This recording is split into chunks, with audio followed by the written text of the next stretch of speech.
नमस्कार दोस्तों, आप सभी का बहुत बहुत स्वागत है सक्सेस एजुकेटर के यूट्यूब चैनल पे। जैसा कि आप देख पा रहे हैं, आज का टॉपिक जो है मौर्यन एम्पायर रहने वाला है। एंशिएंट हिस्ट्री का जो है काफ़ी ज़्यादा वेटेज रहता है। अगर हम बात करें Himachal Pradesh subordinate selection board, that is your Hamirpur board, ठीक है, डायरेक्ट क्वेश्चन पूछे जाते हैं यहाँ पे मौर्यन एम्पायर से भी।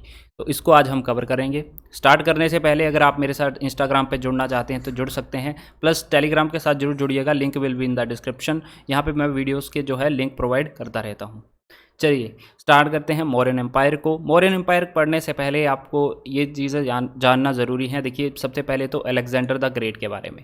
अलेक्जेंडर आपको पता है कि यूनानी थे, ग्रीक थे ये, और भारत के नॉर्थ वेस्टर्न पार्ट वाले रीजन पे ये आए थे।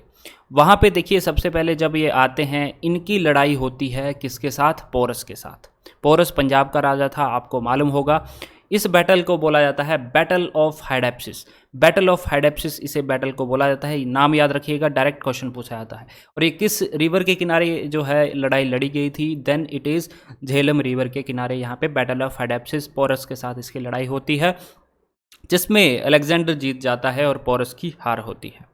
देन उसके बाद 324 बीसी में यहाँ पे चंद्रगुप्त मौर्य अटैक करते हैं नॉर्थ वेस्टर्न वाले रीजन पे, और काफ़ी जो है रीजन को ये कैप्चर करते हैं, जैसे कि आपका बलूचिस्तान वाला पार्ट है और अफ़गानिस्तान वाला पार्ट है। तो इस पार्ट पे जो है यहाँ पे ये थोड़ा सा कैप्चर करते हैं। देन उसके बाद क्या होता है कि अलेक्जेंडर वापस चले जाते हैं यूनान में, और वापस जाते समय उनकी मृत्यु हो जाती है। लेकिन वापस जब जाते हैं, ये अपने जनरल को यहाँ पे नॉर्थ वेस्टर्न वाले रीजन पे छोड़ जाते हैं, जिनका नाम था सेल्यूकस निकेटर। तो ये इन्फेंट्री जनरल थे अलेक्जेंडर के, ठीक है, इनका नाम था सेल्यूकस निकेटर। अब ये काफ़ी ज़्यादा इंपॉर्टेंट रोल प्ले करते हैं, ये हम आगे देखेंगे। इसके बाद देखिए क्या हुआ, जब जो है अलेक्जेंडर का समय था, उसी समय जो है नंदा डायनेस्टी के एक राजा थे जिनका नाम था धनानंद। धनानंद की काफ़ी ओप्रेसिव जो थी, अगर हम बात करें, इनकी पॉलिसी हुआ करती थी, काफ़ी अत्याचार किया करते थे ये राजा कहाँ के थे? ये मगध के राजा थे, ठीक है। तो जब Chandragupta Maurya north western part को थोड़ा सा जीत लेते हैं, फिर ये ईस्ट की ओर मूव करते हैं। ईस्ट की ओर आपको देखने को मिलेगा मगध वाला रीजन, जो कि आज रिसेंट टाइम में यूपी और बिहार वाला जो थोड़ा सा रीजन है वो आपको देखने को मिलेगा। फिर ये क्या करते हैं? धनानंद को हरा देते हैं, इनके साथ फाइट करते हैं, धनानंद को हरा देते हैं। नंदा डायनेस्टी के लास्ट रूलर थे, ध्यान रखना, धनानंद। और इनके फाउंडेशन को किसने की थी? नंदा डायनेस्टी की महापद्मानंद इनका नाम था, ये भी आप याद रख सकते हो। तो चंद्रगुप्त मौर्य जो है धनानंद को हरा देते हैं, ठीक है। इनको हरा के जो है यहाँ पे मौर्यन डायनेस्टी का उदय होता है, ये अब हम पढ़ेंगे। चंद्रगुप्त मौर्य के बारे में इंपॉर्टेंट बातें आपको जो याद रखनी है वो इस प्रकार हैं कि आपको डेट याद रख सकते हैं, 321 बीसी से 298। डेट इतनी इंपॉर्टेंट वैसे नहीं है। यहाँ पे आपको ये चीज़ें याद रखनी है, इन्होंने सेल्यूकस निकेटर को हरा दिया था, जो इनके जनरल थे, इन्फेंट्री जनरल अलेक्जेंडर के, इनको हरा दिया और इनके साथ एक ट्रीटी साइन होती है 305 बीसी में, ठीक है, जिसमें मैंने आपको बताया था कि जो आपका अफगानिस्तान बलूचिस्तान वाला रीजन जो है इन्होंने कैप्चर किया था। सेल्यूकस निकेटर की एक डॉटर थी जिसके साथ जो है चंद्रगुप्त मौर्य ने शादी की थी, और बदले में जो है इनको 500 जो है एलिफेंट जो है बदले में दिए थे। सेल्यूकस जो है अपने एम्बेसडर को भेजते हैं जिसका नाम है मेगास्थनीज, ठीक है। जो आपका चंद्रगुप्त मौर्य थे, इनके दरबार में ये अपने एक एम्बेसडर को भेजते हैं जिसका नाम था मेगास्थनीज। इन्होंने एक काफ़ी फेमस किताब लिखी है जिसका नाम है इंडिका, राइट। और इंडिका किसके बारे में है ये मैं आपको आगे बताऊंगा। बुक्स जो हैं इससे रिलेटेड मौर्यन एम्पायर से, वो भी मैं आपको अंत में बताऊंगा। देन आपको पता होगा कि चंद्रगुप्त मौर्य ने बाद में जैनिज़्म को स्वीकार कर लिया था। याद रखना, इन्होंने बुद्धिज़्म को नहीं एक्वायर किया था, इन्होंने जैनिज़्म को फॉलो किया था। तो इनके गुरु कौन थे जिन्होंने जैनिज़्म के बारे में इनसे शिक्षा ली थी, दीक्षा ली थी? तो भद्रबाहु इनका नाम था, याद रखिएगा, बहुत इंपॉर्टेंट है। भद्रबाहु से इन्होंने शिक्षा ली थी जैनिज़्म के बारे में। देन इन्होंने, इनकी मृत्यु कब होती है? देखिए, ये श्रीवेलगोला जो है एक लोकेशन है जहाँ पे इनकी 297 बीसी में जहाँ पे इनकी मृत्यु हो जाती है लास्ट में।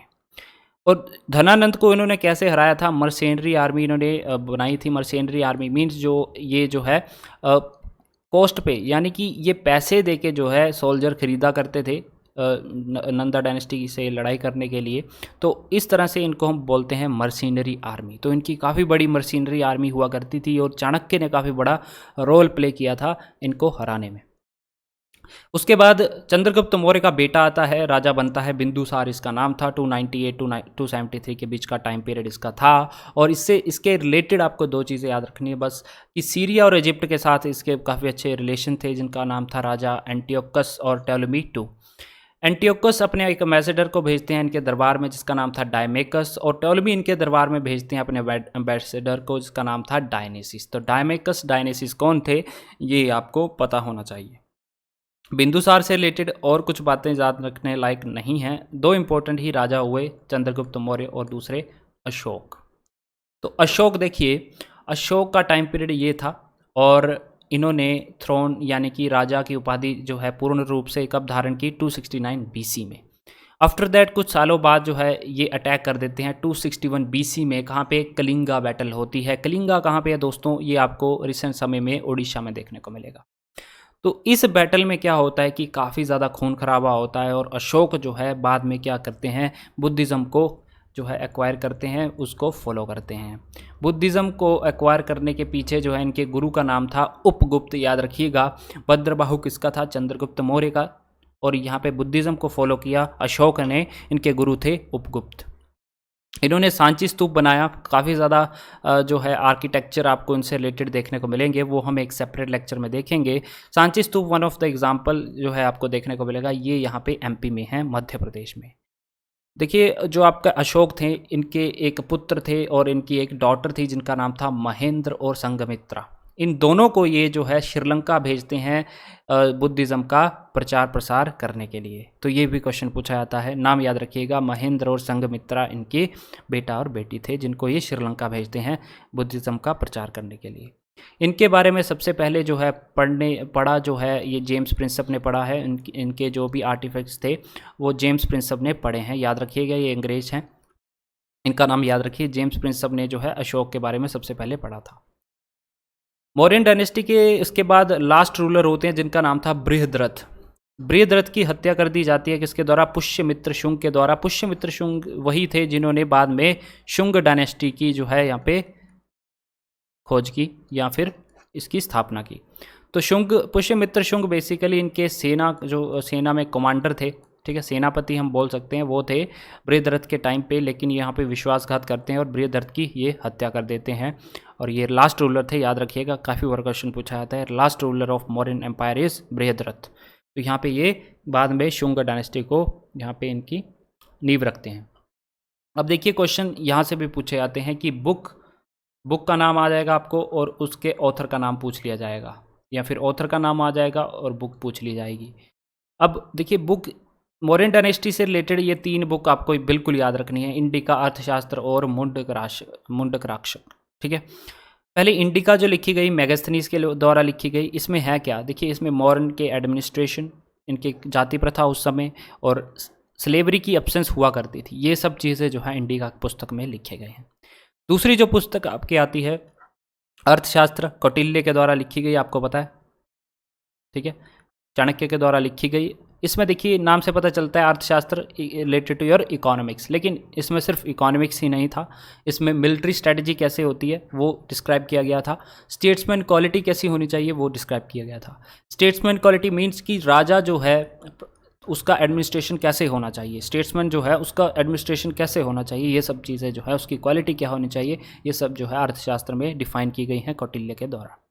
देन मुंडक राक्षस जो है एक किताब लिखी गई विशाख दत्त के द्वारा, डायरेक्ट क्वेश्चन पूछा जाता है, काफ़ी बार ये क्वेश्चन पूछा गया है।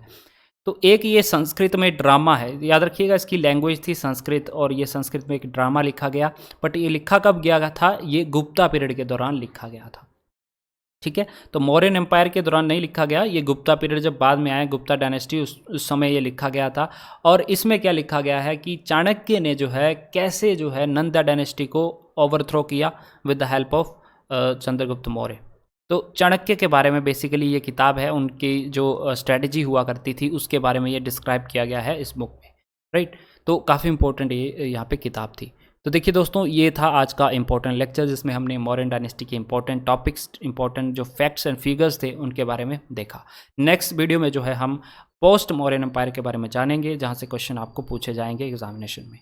तो आज का नेक्स्ट लेक्चर जो है हम हिमाचल जीके पे लेंगे, तो बने रहिएगा चैनल के साथ, चैनल को ज़रूर सब्सक्राइब कर लें और बेल आइकन को प्रेस कर लीजिएगा, जिसके थ्रू जो है आपके फ़ोन तक जो है यहाँ पे मैसेज आ जाते हैं।